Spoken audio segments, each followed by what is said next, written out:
Thank you for that, Mr. Hartzog. Appreciate it. Good morning and welcome to our annual Veterans Day program. On behalf of our superintendent, Dr. Scott Syverson, assistant superintendent Dave Hobaugh, and principal Ryan Nicolai, we would like to welcome all of you here to Tri-West Middle School for today's Veterans Day program.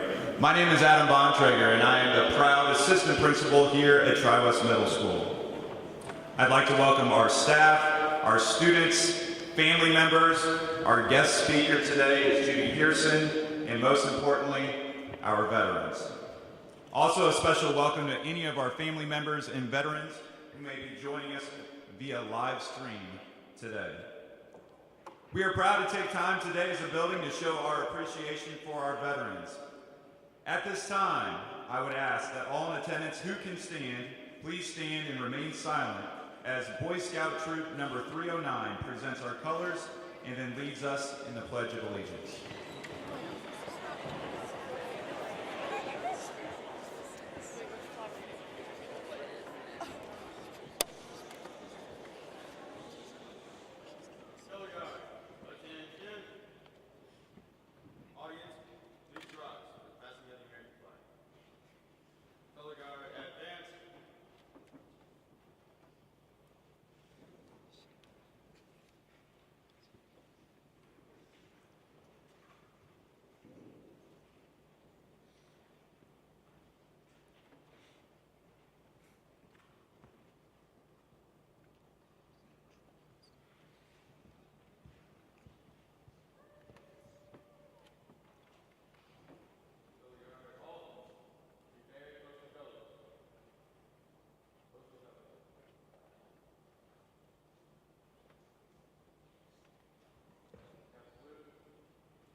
Thank you. Today we are taking time to recognize and celebrate our current and former military personnel as a part of our Veterans Day program here at Tri-West Middle School.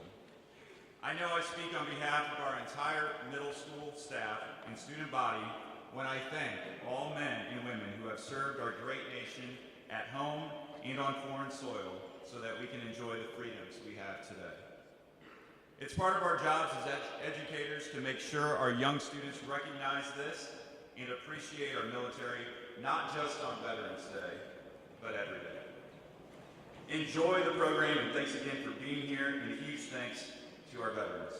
We truly appreciate your service to our country. At this time, I ask that you please rise again as we honor America as our 8th grade band, under the direction of Mr. Kyle Hartzog, plays our national anthem.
You may be seated.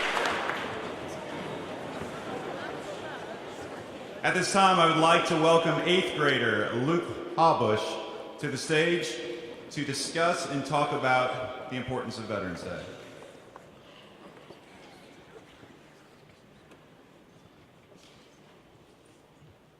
Welcome to the Veterans Day program. Welcome to the Veterans Day program, students, faculty, community, and veterans alike. Thank you for being here today. We would like to take a minute to discuss with you the importance of Veterans Day, why we observe this day, and what it means to be a veteran. The day was originally known as Armistice Day and was observed in recognition of the end of the First World War. Though fighting had ceased 7 months prior, the treaty that officially ended World War I was signed in June, but the armistice, which was a temporary ban of fighting, went into the effect on the 11th hour of the 11th day of the 11th month. An act approved May 13, 1938, made the 11th of November in each year a legal holiday, a day to be dedicated to the cause of world peace and to be thereafter celebrated and known as Armistice Day. Armistice Day was primarily a day set aside to honor veterans of World War I, but after World War II required the greatest mobilization of soldiers, sailors, Marines, and airmen in the nation's history, and after that American forces fought against in Korea, the 83rd Congress, at the urging of the veteran service organizations, amended the Act of 1938 by striking out the word armistice and inserting in its place the word veterans. With the approval of this legislation, Public Law 380 on June 1st, 1954, November 11th became a day to honor American veterans of all wars. At this time, please welcome members of our advanced 8th grade band under the direction of Mr. Hartzog. They will be performing Celebration of Taps.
Thank you, Mr. Hartzog and our 8th grade band. At this time, I'd like to introduce one of our very own staff members, teacher Mr. Ben Essex. Mr. Essex teaches technology here for 6th grade, 7th, and 8th grade, and is a former Marine and current National Guard member. At this time, I'd like to welcome Mr. Essex.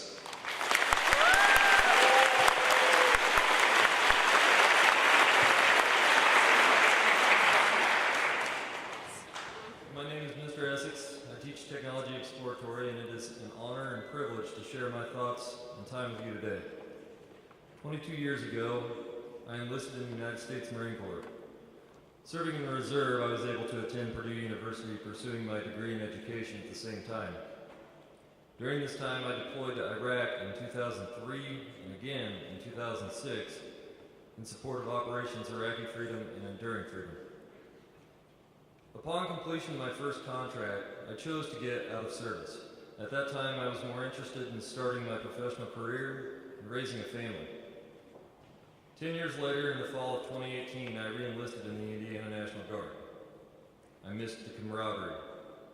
I missed belonging to a team and being part of something bigger than myself, and all of the learning experiences and growth that come along with that. Currently, I'm enrolled in the State Officer Candidate School program. Sometimes students ask about my experience in service. I'm usually happy to answer, but I often get the sense that they're more interested in what I would describe as typical missions. Myself, on the other hand, I'm more interested in discussing the missions that had the most significant impact in helping me grow and mature as a person. Typical missions that students would like to discuss, they often want to know what weapon systems I've trained or shot on, military gear that I may have driven,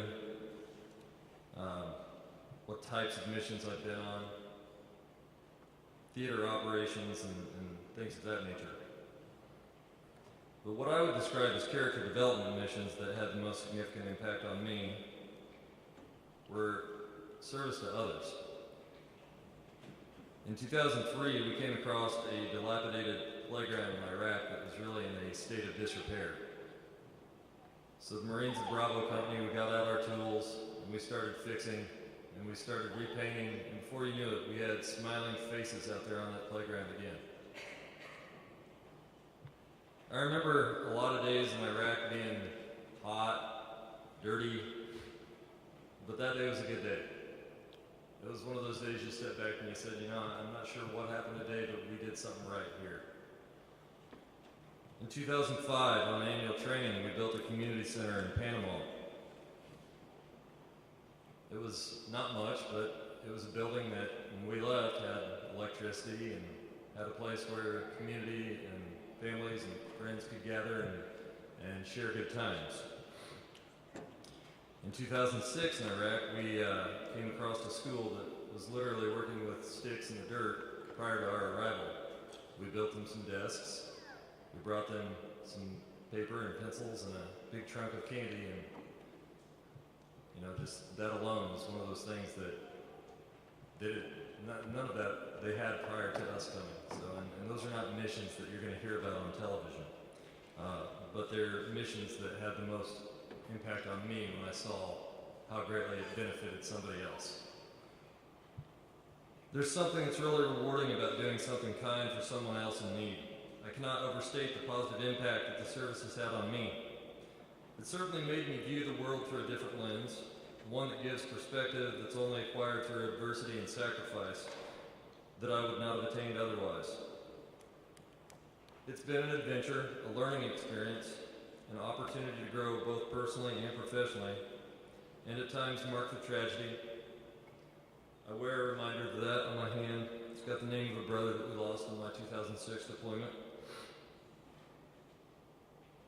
Occasionally you will have a dangerous mission, but more often it's filled with hard work, good times, training, and learning opportunities along some of the finest people on God's green earth. If I could be 18 tomorrow and do it all over again, I wouldn't change a thing. In fact, I would encourage any student sitting here today that feels as though they may have an interest to pursue military service, to pursue that interest. I cannot say enough positive things about the experiences that I've had or the pride that I feel for serving and the opportunities it's afforded me or the quality of the people that I've had the pleasure to serve alongside, work with, and learn from. On this day, I'd like to say thank you to all veterans. To those veterans who perished in the line of duty, thank you will never be enough. Students, always be mindful of that many a life and limb have been shed for you to have the opportunities that you have. Active, retired, near or far, young or old, veterans, we say thank you today for your selfless service to your country and to your fellow man. At this time, our choir will perform an Armed Forces medley. It's sometimes known as the Armed Forces Salute. It is a collection of the official songs of the military uniformed services of the United States, performed in order of precedence. The U.S. Space Force does not have a song yet, but other songs, when played as a medley, are usually played in this order: Semper Paratus, the U.S. Air Force, Anchors Away, the Marines Hymn, and the Army Goes Rolling Along. During the singing of the Armed Forces Salute, I would ask veterans in attendance today to stand and be recognized when you hear your branch service song. At this time, Mr. Childs and members of the 6th, 7th, and 8th grade choir will perform Armed Forces Salute.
Thank you, Mr. Childs, and our 6th, 7th, and 8th grade choir. I will tell you, I was timing it. It was about 1 minute and 30 seconds.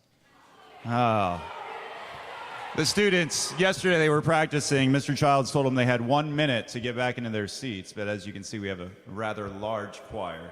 So, hey, great job. At this time, I'd like to introduce our guest speaker this morning. Judith Ann Gammon Pearson was born in Fort Sill, Oklahoma, because both of her parents were serving in the U.S. Army during the Vietnam War. She grew up in Covington, Kentucky, graduating in the ROTC program at Holmes High School. She enlisted in the Army immediately after graduating and served 6 years active and 5 in the reserves. She currently works at the Rudabush VA Hospital in Indianapolis, where she will complete service and retire in 8 years. Besides being a cardiac technician, Judy has been active in the Kiwanis Club of Northwest Indianapolis, past matron in the Order of Eastern Star, former Jobs Daughters, and Demole Advisor. She belongs to the Ladies of the Oriental Shrine and is a lay leader at Bridgeport United Methodist Church. Judy joined Avon Post 145 of the American Legion 12 years ago and has served as second vice commander as well as executive vice commander in the 6th District. She is a dual member of the American Legion Auxiliary and has been a leader with Indiana Blue Star. She is currently serving her first of 2 years and commander for the 6th District for Department of Indiana American Legion. When not working, she enjoys traveling with her husband, sporting events and concerts, and spending time with her 4 children and granddaughter. Everyone, please welcome with me, Judy Pearson.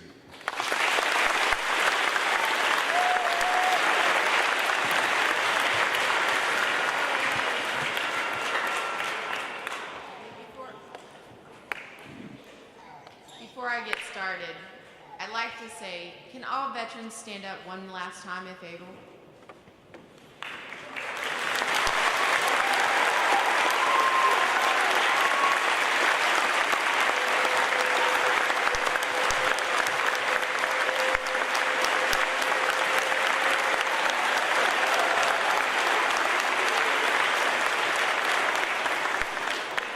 Thank you for your service.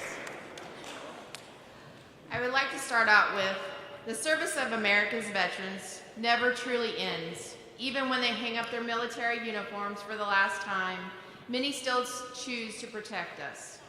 It is about the approximate 19 million U.S. veterans who are still with us today and the millions who have preceded them since the American Revolution. Many serve their communities as first responders, teachers, health workers, church leaders. Some are even business owners, farmers, company workers, or retirees. Veterans are a diverse group, represented by men and women of every economic, ethnic, and religious background.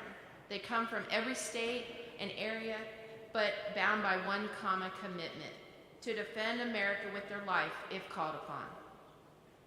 For fighting terrorism, defeating fascism, and liberating slaves, veterans have a record of remarkable accomplishment through our nation's history.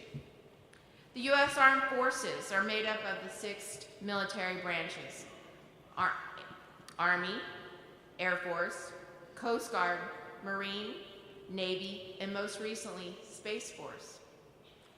There are 3 general categories of military people: active duty, who are full-time soldiers and sailors; reserve and guard forces. They usually work a civilian job, but can be called to full-time military duty when needed; and veterans and retirees who served in the military in the past. For many veterans, this nation was worth enduring long separations from their family, missing the births of their children, freezing in sub-zero temperatures, sweating in the Sahara, sacrificing their life, and far too often, losing their lives. When I was your age, I was trying to figure out my place in the world. I grew up in Kentucky with a mother and father who were married for 45 years and 1 younger brother. Both my mom and dad served in the United States Army in the Vietnam era. My mom said she did a lot of marching and typing. She was in the Army for 1.5 years and had to serve the military after they found out she was 6 months pregnant with me. Back then, females were not allowed to be pregnant and be in the military.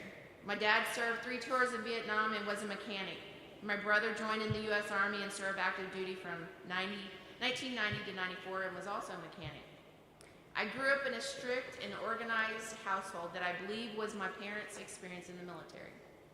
During my high school years, I participated in ROTC, which stands for Reserve Officer Training Corps. It's a group of high schoolers or college-based officer training programs. I graduated the summer of my junior year. Could I have went to any school of my choosing? Yes, but I felt this strong desire to serve my community like my parents, my uncle, and my grandfather had done before me. My parents signed a waiver back then. I was 17. So they signed for me to join the military because you have to be 18. I served active duty in the Army 1988 to 1994. As a reservist, 1995 to 99. I was a 31 Charlie, which is a single channel radio operator who knew Morse code and served many days in the field on the back of a pickup truck with a hard shell on it and a radio in its rear.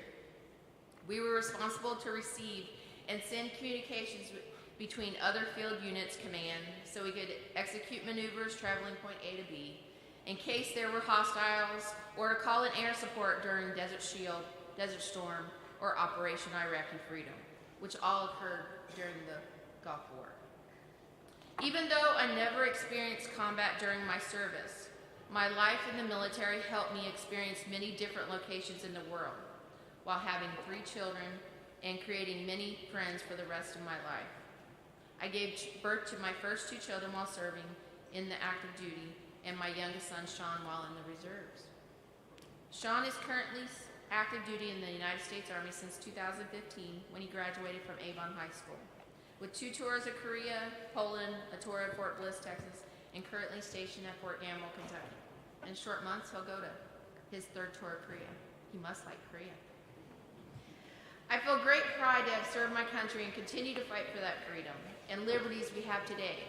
When a politician laments the cost of veterans program, it's up to us to remind them of the cost of being a veteran. It is fitting that Veterans Day be observed close to Election Day. It is, after all, the veterans who have preserved our constitutional rights for 246 years. Military service is not for the faint of heart.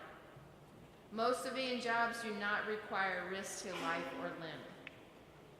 No other occupation subjects employees to criminal charges for disobeying their boss. Unlike members of the military, civilians can live where they want and can quit whenever they want. You can't with the military. Whether it's exposure to burn pits and other toxins, many veterans today continue to pay a high price for their military service. It is all up to us to ensure that veterans have access to high-quality health care and benefits reflecting the thanks of a great nation. Transitional challenges. The stress of military life and feelings of isolation all factor into mental challenges for our veterans. The stigma of seeking mental help needs to end. Veterans value courage, and it takes courage to ask for help. As an organization, the American Legion must encourage all of us to be proactive. Ask and encourage veterans to seek help before they pass a point of no return. The bonds that we form in the military are unlike any other. A good American Legion post fosters an environment that helps continue such bonds and create new ones. Few of us are trained counselors or mental health professionals. Are you? I'm not. But we are capable of listening, referring, and following up. Can you guys listen? I can. I hope you can too. The American Legion has started a very large campaign to assist veterans with mental health challenges called Be the One. If you know a veteran, encourage them to visit www.betheone.org. Hopefully, they will learn from it. Spreading the word about it will help us improve the quality of life for many veterans who have mental scars from their wartime service. The National Crisis Line still works, but there is an even shorter number. It's 988, extension 1 for veterans. Most kindergartners know 911 what it's for, but it's all up to us to ensure that 988 becomes just as widely known. By now, 988 now, if we do 988 now, we can prevent a 911 later. Homelessness is another tragic outcome that is often connected to military service. It is estimated that 60,000 Americans are homeless. That is just a little less than the population of Lafayette, Indiana. Though veterans comprise approximately 7% of the U.S. population, there are 11% of nations homeless. The best way to help to prevent a veteran from becoming homeless is to hire by an employer. It is not only good policy, but it's smart business for an employer who values skill, patriotism, discipline to hire a veteran. 104 years ago, on November 11th, 1918, the guns of the world fell silent. An armistice was signed and the Great War was over. Unfortunately, World War I was not the war to all end. And as many hoped, the American Legion was founded the following year, 1919, Paris, France. Veterans are not only responsible for defending this nation during time of war, but it is the imposing presence of a great military that has acted as a deterrent to would-be aggressors. The veterans of the United States military have not only fought wars, they deserve our gratitude for preventing them. Every veteran has a different story of how they served, whether it be in wartime or peace. So the next time you meet a veteran, thank them for their service. If you know a veteran, listen to their stories when they served in the military. The veterans just want to know they didn't sacrifice their lives, time with their families, and many other things for nothing. They did it for our current freedoms. And while today we rejoice and honor the service of American veterans, who also remember the wise words of General Douglas MacArthur, "The soldier above all other people prays for peace." Today, I work as a cardiac technician at Richard L. Rodebush VA Medical Center and serve as the 6th District Commander of the American Legion. The 6th District is 10 counties from Hamilton to the state line, Vigo to Hendricks County. Those 10 counties contain 45 Legion posts. A post is comprised of legionnaires, or veterans, sons, who are sons or grandsons of veterans, auxiliary, who are spouse, daughters, and granddaughters of veterans, and riders, who are members of one of the 3 other organizations and enjoyed riding motorcycles. I also serve on the committee for the Blue Star Spirit of Christmas. Indiana Blue Star provides a Christmas for spouses and children of veterans who would not have a Christmas on their own without assistance. In the American Legion, I continue to serve with our 4 pillars of national security, Americanism, veteran rehabilitation, and youth. These 4 pillars help us to serve the community in many ways. National security through calling or writing letters to our senators, congressmen, encourage them to vote in programs to assist our veterans. Americanism provides a knowledge test for 7th, 8th graders, 10th, 11th, and 12th, and they have an opportunity to win a cash prize. Rehabilitation assists veterans who require physical, mental, speech, and occupational therapy, which means assist with their daily tasks, to heal and recover from injury. Youth stands for youth programs like baseball, Boy State, Girl State, summer camps, and Law Cadet summer camps. And oratorical competitions when individuals practice debate and knowledge of the Constitution and giving speeches. There's a lot more to the American Legion than most are aware of. At this time, if you're able, I would like everyone that's not a veteran to please stand.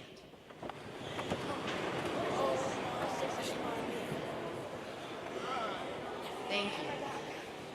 Only thing I ask you is thank somebody who's a veteran, or the next time you see a veteran, ask them about their story and listen, because it wasn't an easy task for a veteran to do their job, no matter where they served. And so that's your job.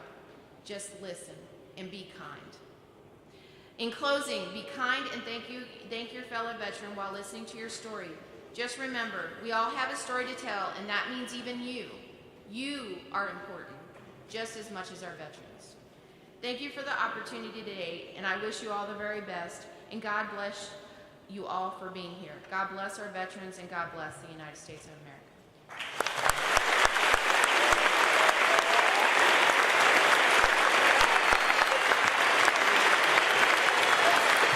You may be seated. Thank you, Mrs. Pearson, for that inspirational message. As we come towards the end of our program, I'd like to welcome once again Mr. Childs and our middle school choir back to sing one last special song for our veterans, and that song is "We Honor You."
Thank you, Mr. Childs and our middle school choir. Also, thank you to Mr. Hartzog and our 8th grade band.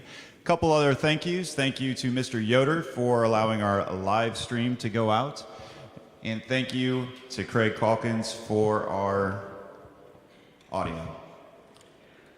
At this time, this will conclude our program today. Thank you to Mrs. Pearson for her message, and also thank you to all of our veterans for your service.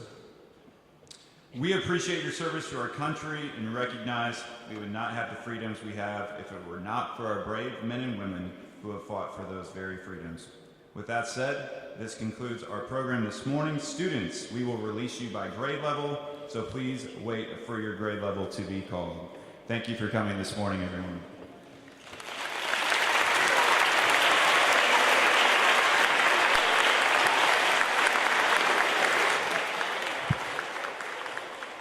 Parents and families and veterans